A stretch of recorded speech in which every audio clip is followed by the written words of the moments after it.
Hey everybody, this is Dr. Pat from the Springfield Wellness Center, and today what I wanted to talk about is hip pain and some of the most common things that cause hip pain. So just to orient you with what we're talking about this joint right here, okay? So this is the femur bone, and the head of the femur is this ball-shaped part of the bone, and it sits nicely in the cup here of the acetabulum, which is part of the pelvis here, okay? So this joint is very stable because of the way that the bones are oriented. You rarely will hear about somebody dislocating their hip as opposed to like a shoulder, for example. So this bony surface makes it a very stable joint. There's a lot of muscles that are involved in the moving of it. So you got hip flexor muscles in the front, you've got some gluteal muscles in the back and along the sides. You got the TFL muscle, which is what leads to the IT band. So you have this whole complex of muscles surrounding this joint that help it move in all the directions that it needs to. Now, around the joint itself, you also have some fluid-filled sacs called bursa. And what bursa do is they provide support and support for the joint that's bearing a lot of weight. Every time you take a step, most of your body weight gets transmitted through these hips, and so you need some extra cushioning there, and that's what the bursa provide. So now that we're oriented a little bit with the anatomy of the hip, I want to go over some of the common causes of hip pain. And the first two are related to arthritis. So the first one would be degenerative arthritis, okay? Degenerative arthritis typically affects one side or the other, left or right, and it usually has to do with overuse or repetitive use over time. This is that natural wear and tear effect that we get on the joint.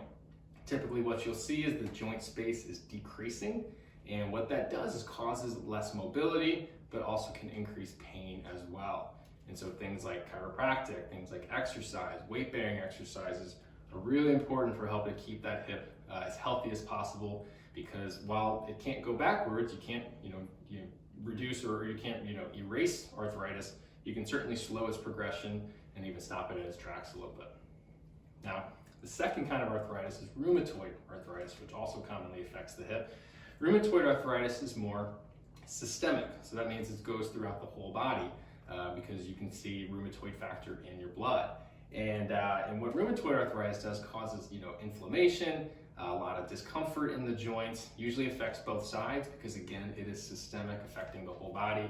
And again, it just causes a lot of mobility issues and decrease in function and quality of life issues as well.